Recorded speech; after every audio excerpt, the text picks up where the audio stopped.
Hey all, it's Matt, your average gamer, and for this video we're going to be going over high level builds and setups. You're not going to want to miss out on this one if you're rune level 300 or above. There's so many crazy things you can do. Definitely want to tune into this video. It's going to be awesome. This is going to be a really informative video for those at higher levels. I know a lot of people are looking for a video at these levels. Basically everything in this video, by the way, you could do at rune level 300 plus. So once you're around 300 or above, you can do the crazy stuff in this video. I hope everybody ends up having as much fun as I did making this video. Not having to respec was a huge plus. We're going to go over a couple of different crazy things too, like how to one-hit some stuff with the Giant Crusher. This is going to be a really informative video. And there's so many different setups squeezed into one video too. Because I was at a high level and a lot of the fights ended up being so much quicker, I was able to do so much in the 30 minutes time of this video. There's so many setups in this one. This is high level builds and setups, and thank you for tuning into this one. We're going to go into a lot of detail here, a lot of fun to be had. Let's get right to it. First things first, we're going to go over weapons that excel at really high levels. There's certain weapons that stand out because they scale with 3 stats. We're going to start here with the Godslayer's Greatsword. So it's going to ultimately scale with 3 stats, right? So you're going to get the scaling for faith and dexterity, which is decent, and then a little bit of strength scaling as well. That actually gives the weapon over 1,000 AR when you're at high levels, when you have 80 in each stat, and in Black Flame, by the way, for a little bit of range. Let's jump into equipment. For equipment, we have the Godslayer's Greatsword plus 10. We have the Golden Order seal and the Godslayer seal in the offhand. We'll go over the seals later. You can check out the armor set there. Shard of Alexander, Fire Scorpion Charm, Godfrey Icon for Incantations, Ritual Swords Talisman, Flame tier, and the Intelligence tier for some better scaling.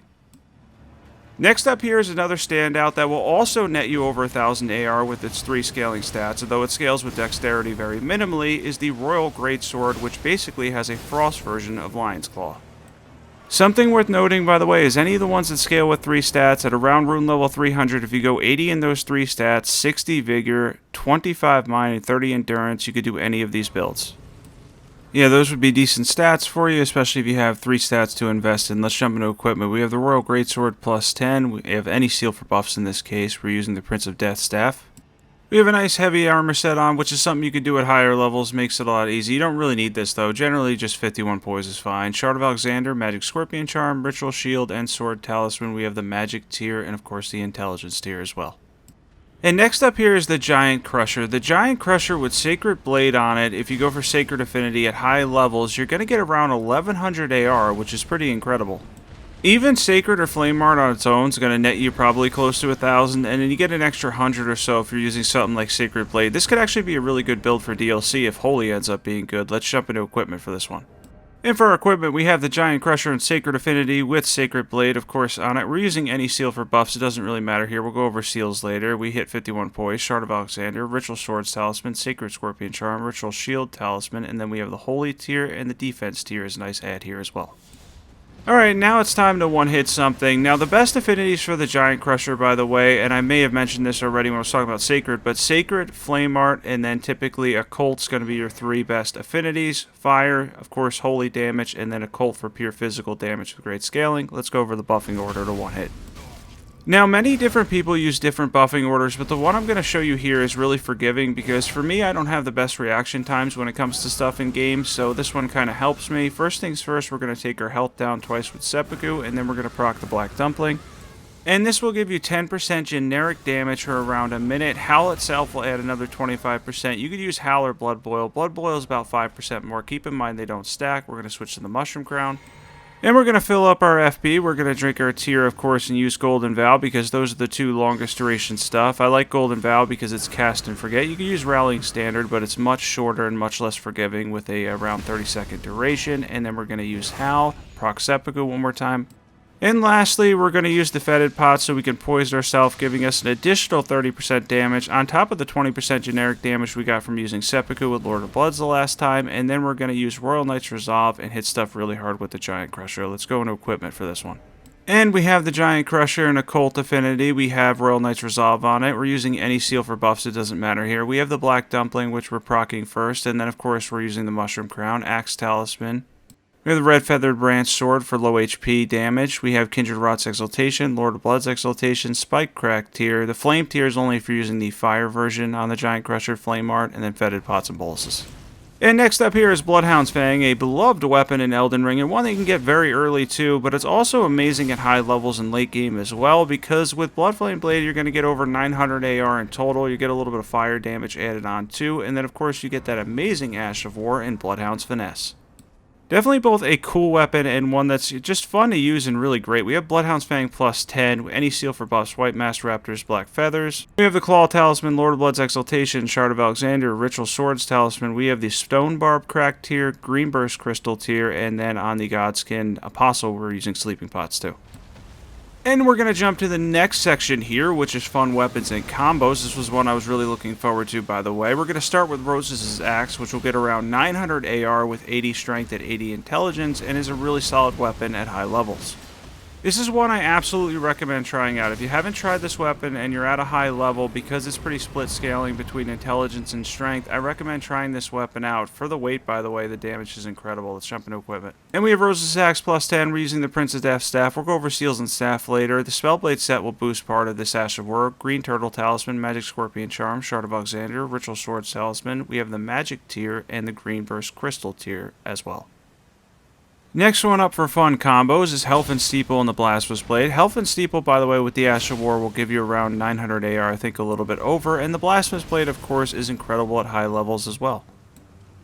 I like these two together for a power stance moveset. Yeah, you get a lot of split damage, but at high levels, split damage tends to matter less because you're just doing so much damage and you have so much AR on the weapons you're using too.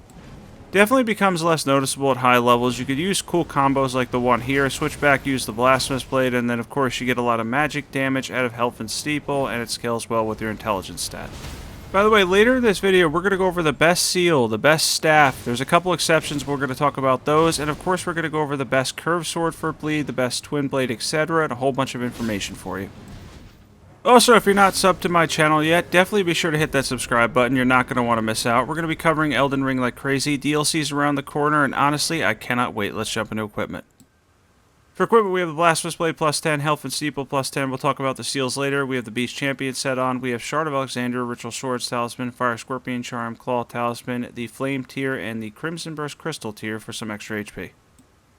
Next one that's really fun, we're going to talk about the Guardian Sword Spear and Blood Affinity with Spinning Strikes on it. Now here's the advantage at high levels. The Blood Affinity and Poison Affinity physical damage reductions matter a lot less, so you could try a lot of different things in Blood and Poison Affinity at high levels, get a lot of damage.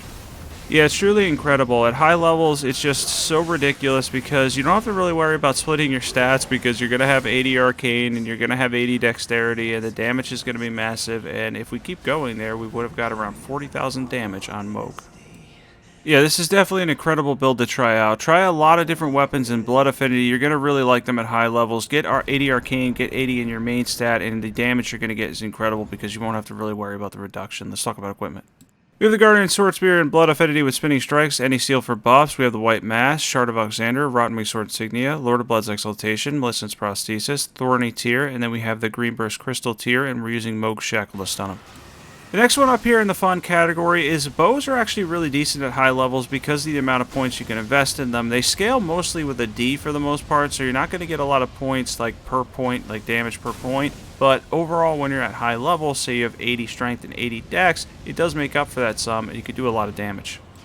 Out of all the bows, by the way, the Lion's Greatbow is absolutely my favorite because it shreds large targets, and because I like the animation on the Ash of War too. I think it's honestly a cool looking bow. Maybe that's just me, but I don't know. I love it. I love the way Rain of Arrows looks on it, and it kind of has a wider spread than the Ash of War Rain of Arrows. And that makes it really ideal for larger targets because you get a little bit of wider range on the Ash of War than the the specific Ash of War Rain of Arrows. The Lion's Greatbow tends to differ from that a little bit because, again, it rains down in a wider arc. Let's jump into equipment. And we have the Lion's Greatbow plus 10, Radahn's Arrows, that'll give you a damage increase. You don't need the Raptor's Black Feathers, but hit 51 poise is good. Arrows, Reach, and Sting Talisman, Shard of Alexander, Ritual Swords Talisman. Then we have the Stone Barb Crack tier and Green Burst Crystal tier as well. And the next one up on this fun list is a shield combo with Incantations, something you do at really high levels because you have a strength investment and a faith investment. In this case, we have a really awesome shield that does some massive fire damage, and we're using Flame of the Fell God too. I like this combination a lot because of the fact that you could just send out the fireballs, kind of wait on them, and then, you know, hold back the shield, and you'll get decent guard boost, by the way, with the shield as well, and then just use the fireballs to take out whatever you're facing. In this case, it was a tree avatar, which is weak to fire, but pretty awesome setup. Let's jump into equipment. And we have the Golden Order seal. We're using Flame of the Fell God. We have the Vicious seal, preferably plus 10. We hit 68 poise. It's very easy to do at high levels. Fire Scorpion Charm, Shard of Alexander, Ritual Swords Talisman, Arsenal Charm plus 1, Flame tier. You don't need the Magic tier, by the way. Yeah, the Magic tier was just left over from a previous build. Sometimes I forget because with this I didn't really have to respec a lot. The next one up that's really good at high levels too is Fire and Frost. So at high levels with Flame Art on one of the Bandit Curve Swords, which gets a B in Fate Scaling, by the way, and you add in Frost, one of your swords, the one that's on fire, will have around 800 AR, and the Cold Affinity one will have around 700. Now, in this case, because we're using the Bandit Curve Swords, you will have to invest in a couple different stats for this one. Yeah, it's kind of all over the place stats-wise. You're going to have Dex, Faith, and Intelligence, but if you're able to do that at higher levels, Fire and Frost is quite good. Not only that, it's also a nice change up from Bleed. If you get bored with Bleed builds, doing a dual fire build or a Fire and Frost build could give you the variety you're looking for, and it could also give you a cool Ash of War like Flaming Strike. Keep in mind at high levels, you're not always limited to just the meta weapons. Yeah, we covered some of that stuff in here, but that's why I did the fun section to point out some stuff I like at high levels that's good, but you can also have a really good time with it too.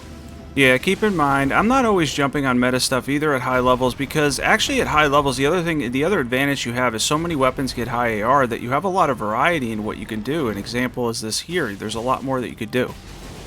Another thing you're going to see me show off later in this video too is that we're going to be using weapon buffs. Weapon buffs are also something because, especially since you have the awesome Prince of Death Staff and Golden Order Seal, which we're going to go over later, turn into something incredible. Yeah, like when you have magic on your weapon and you use a weapon buff or electrify armament, you're talking probably 900, 1000 AR or something like that. It ends up being kind of insane and a lot of fun to use too, so we're going to go over that later in the video. This is a fun one I definitely recommend trying. Let's jump into equipment. And we have one Bandit Curve Sword with a Flaming Strike in Flame Art. We have another one in Cold Affinity with Chilling Mist. We're using the Raptor's Black Feathers, any seal for buffs, Rotten Wing Sword Insignia, Claw Talisman, Millicent's Prosthesis, Fire Scorpion Charm, and then we have the Flame tier and Thorny tier. Okay, so this one at high levels is just flat out ridiculous. The Venomous Fang at high levels is going to have around 550 AR, and then the advantage there is, I actually accidentally had Determination on here, but if you throw Royal Knight's Resolve on it, you get insane damage while also getting in Blood Affinity, Bleed, and Poison.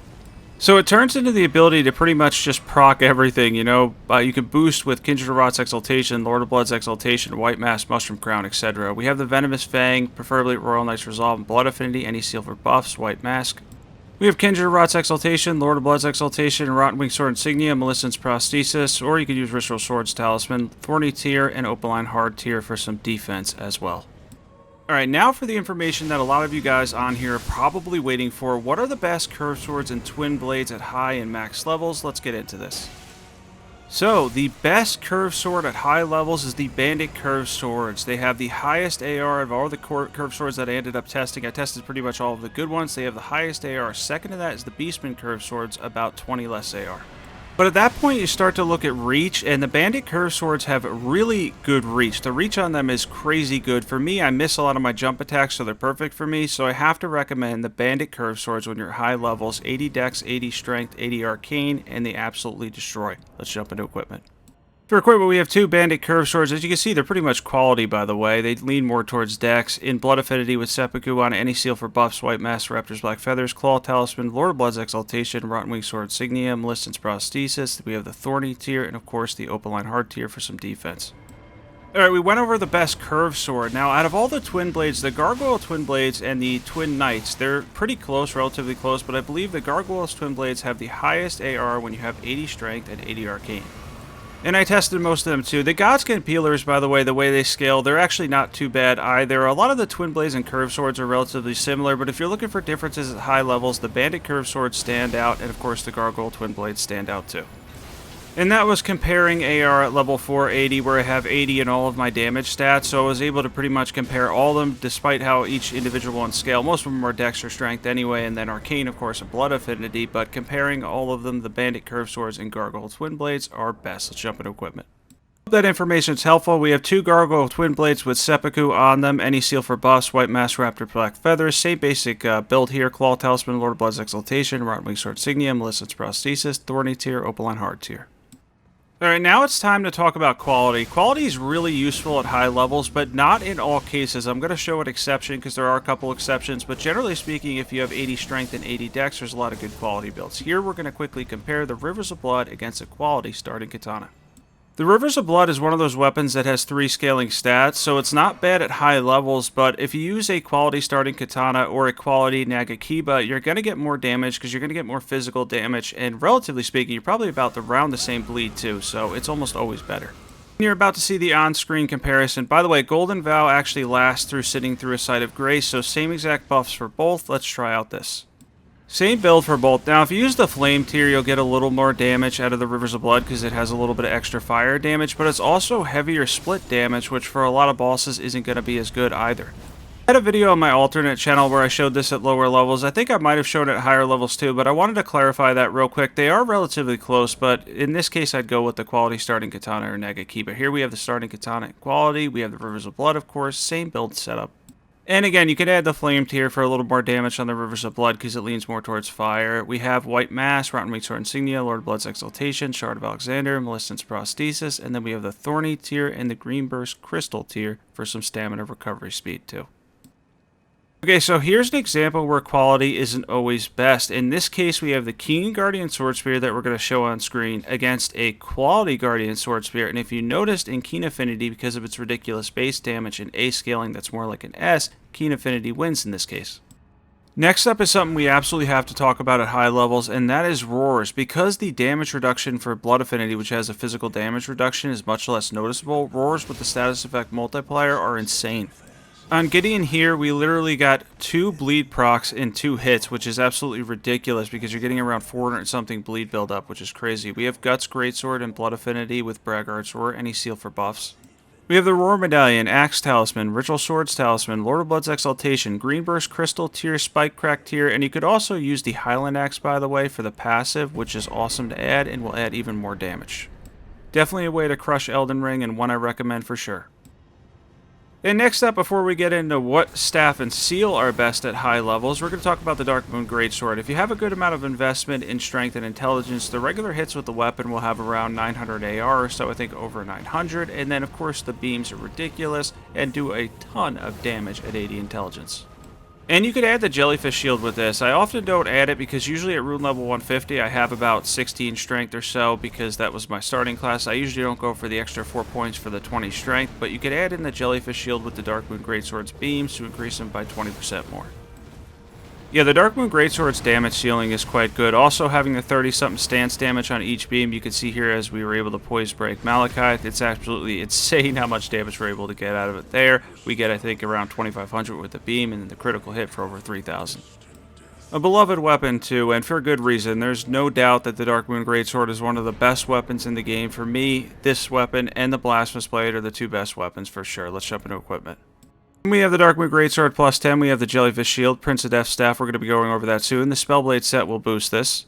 We have the Shard of Alexander, Ritual Swords Talisman, Magic Scorpion Charm, Godfrey Icon because this is chargeable. We have the Magic tier and the Opaline Heart tier for some defense too. And next up here is the clip that you saw in the intro. A couple of these ended up in the intro. The best staff for pretty much everything in the game is going to be the Prince of Death Staff. The only exception is when you're using the Staff of Loss for Night Comet only. If you want further information on that specific detail, there is a video in the description below that tested on, I think, a couple of different enemies, and it's around like a 2% difference when you're using the Staff of Loss for Night Comet only. For everything else, literally everything else, the Prince of Death Staff is better. It also beats Lucette Staff and some of the other better staffs normally, better staffs when you have 80 intelligence, because here we have 80 intelligence and 80 faith, and the absurd amount of scaling. I believe at 99.99 it's around 460, which is crazy good.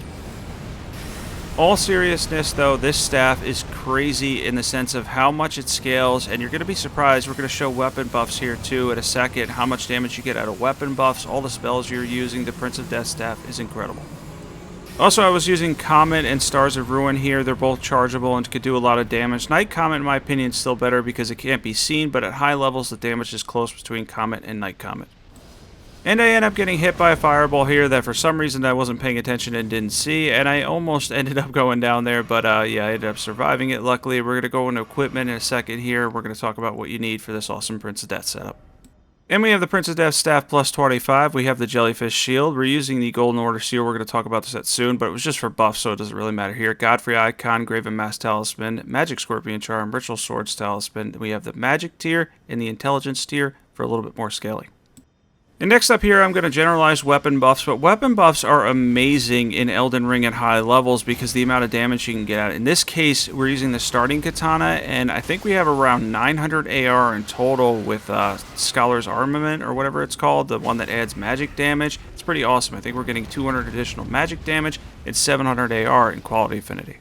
Yeah, Scholar's Armament is what we're using. If you're wondering, the way I edit stuff, it's a little bit smaller on the screen so I couldn't see it. But yeah, I don't use this one that often, and it's awesome. It adds 200 magic damage at this level, and it's just really cool to use this. Let's jump into equipment. We have the starting katana, the Uchigatana, if that's how you say it, with Unsheath on it. We're using Scholar's Armament. We have the Prince of Death staff. We have the Beast Champion set on, Shard of Alexandria, Ritual Swords talisman, Magic Scorpion charm, Ritual Shield talisman, Magic tier, Thorny tier, which you really don't need. That's just for regular attacks. I added that in case you're doing regular hits with the katana, and now we're on to the best seal, and the best seal is the Golden Order seal, which scales basically the same as the Prince of Death staff with both faith and intelligence.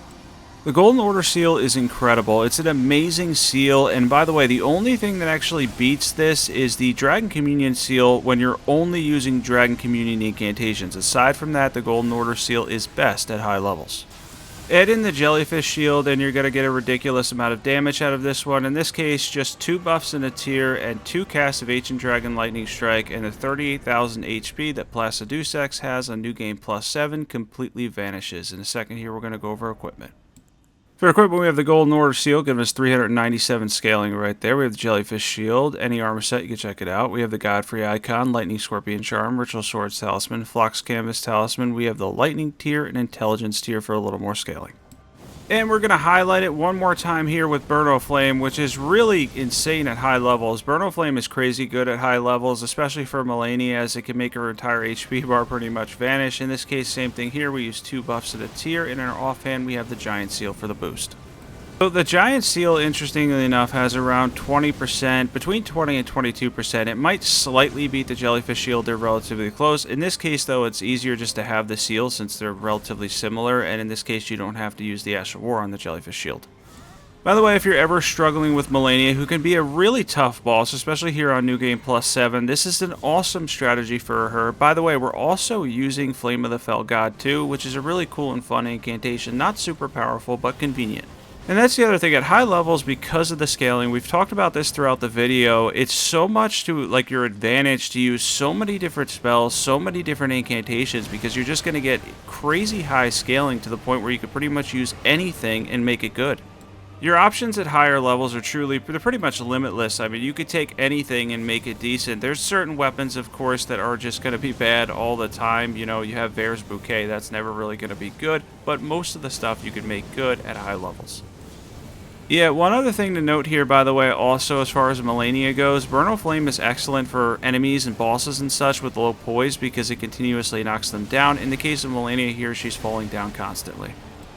And we're going to end up using Flame of the Fell God once more, and then of course you can rebuff yourself, by the way, at any point, which uses the Rot Flower because you have a lot of time in that space there. And then because it's usually, I think it's around between 5 and 7 seconds, she goes in for Waterfowl, but it doesn't work out, and Burno Flame takes her down.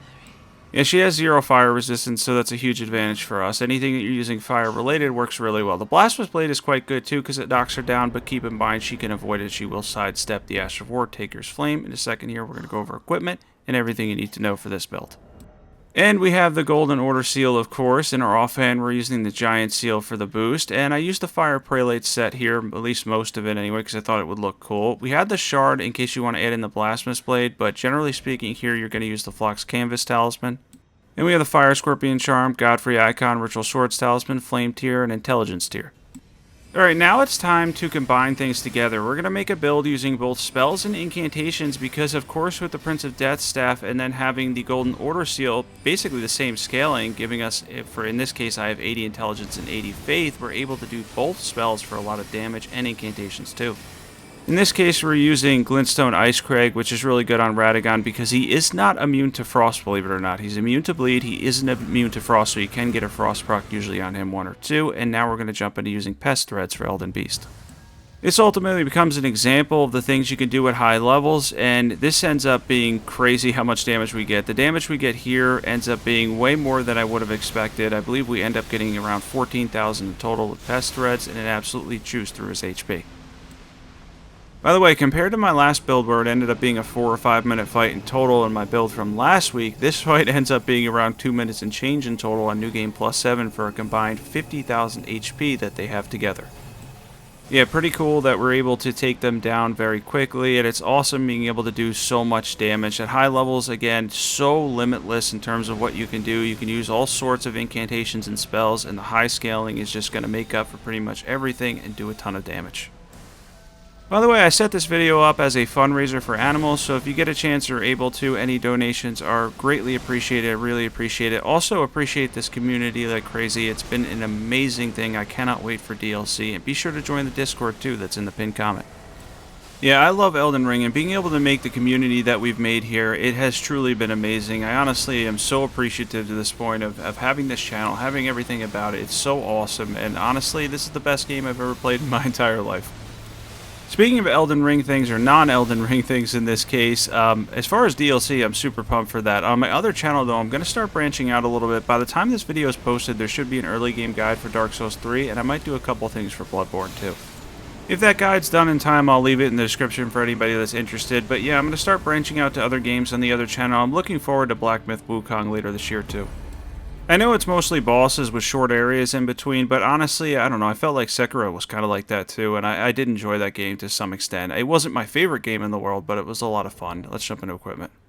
And we have the Prince of Death's Staff and the Golden Order Seal. We have the Jellyfish Shield. We had a random set of armor on. You obviously don't need the Raptor's Black Feathers here. We hit 51 poise though. Magic Scorpion Charm, Ritual Swords Talisman, Phlox Canvas Talisman, Graven Mask Talisman. We have the Magic tier and the Green Burst Crystal tier too. Now, all of these can be done at 300. If they have 3 stats, just go for 80 in each, 60 Vigor, 25 Mind, and 30 Endurance, and you'll be around 300. For me, I did this at level 481, so I didn't have to respec. Now, we're going to talk about the last thing here, how wild tank builds can be in Elden Ring at high levels. So, tank builds, in this case I have Lionel's set on, but you could have the Bull Goat set on for even more defense. I just like this set a little bit better. I feel like the Bull Goat set's used more. I don't know, I like Lionel's set. It kind of looks goofy, I guess, but I think I like it better than the Bull Goat. Anyway, as far as this goes, as tank builds, you could use something like Prayerful Strike, give yourself a decent amount of poise, continue regenerating HP, and then get a ton of defense too. So what I did here is I combined Black Flame's Protection with the Opaline Hard tier with the Ritual Shield Talisman and Dragon Crest, and on top of that I ended up using a decent armor set with Endure on a dagger. And with this exact setup, when you use Endure, you're going to have around 89% physical damage resistance, which is so crazy good that most bosses, even on New Game Plus 7, are going to be hitting you for mostly chip damage. And Prayerful Strike is awesome here because it could just keep regenerating HP, and you could use something like the Blasphemous Blade, but I'd rather get up close in this case. Just go for the melee version of the Blasphemous Blade, continue to just constantly hit, and then take, a small amount of damage because we have so much defense. I actually ended up having a blast with this fight. I had so much fun with this fight that I went on and on my own ended up using this exact same setup on a couple different bosses, and I was surprised with the amount of damage we were taking. It was so minimal for most bosses, especially when you use Endure. It ended up being crazy good. I mean, sure, the fights are longer, but it's just cool being able to go up to any boss. In this case, a Crucible Knight, which can be some of the most annoying bosses in the game at times because of the amount of range that they have, because it always looks like they're not going to hit you and they end up hitting you. In this case, it doesn't even matter. Yeah, I love it. I love having that variety, honestly, being able to just kind of change into anything at these high levels and do whatever you want to do. In this case, we jumped into a tank build and it ended up being some of the most fun I had in this entire video. And the whole video was fun to begin with because everything we're doing is just super powerful. And we're going to show the physical damage resistance with everything we have around 88%, 89%. That's pretty incredible. Now, we have the Great Mace and Sacred Affinity with Prayerful Strike. We have Endure on a dagger, any seal for buffs. We have Lionel set on. We have the Shard of Alexander, Ritual Swords Talisman, Ritual Shield Talisman, of course, Dragon Crest Great Shield Talisman 2, Opaline Hard tier, and the Crimson Burst Crystal tier 2. And I'm going to show my stats one more time for this one because people use some of these timestamps, so I wanted to show it more than once. And I'm at level 481, but any of these builds, by investing in the 2 or 3 stats needed, you could do it rune level 300 or above. Couple notes at the end here. We're going to summarize everything a little bit. Best staff is Prince of Death staff other than when using Staff of Loss for Night Common only. Best seal is the Golden Order seal other than when using Dragon Communion for Dragon Incantations only. Sacred, Flame Art, and Occult are much better at higher levels for certain bigger weapons. Blood Affinity and Poison's damage reduction is much less noticeable at higher levels. Gargoyles, Twinblades, and Bandit Curved Swords are amazing at high levels. Yeah, they're the best two by far for my testing, and though the Beastman Curved Swords and Twin Knights come close to. And lastly, some really cool things to try: the Godslayer's Greatsword, Royal Greatsword, Sacred, Flame Art, and Occult Giant Crusher. Blood Affinity Guts is awesome with Roars. Iron Greatsword gets over 950 AR and Sacred Flame Art with Sacred Blade and Flaming Strike. Quality is often better, but not always. Flame Art is almost always better than Fire Affinity. Cold Affinity gets a lot better and is worth a look. Getting to level 480, it allows you to do pretty much anything. Try weapons with 3 scaling stats for the best effects at high levels.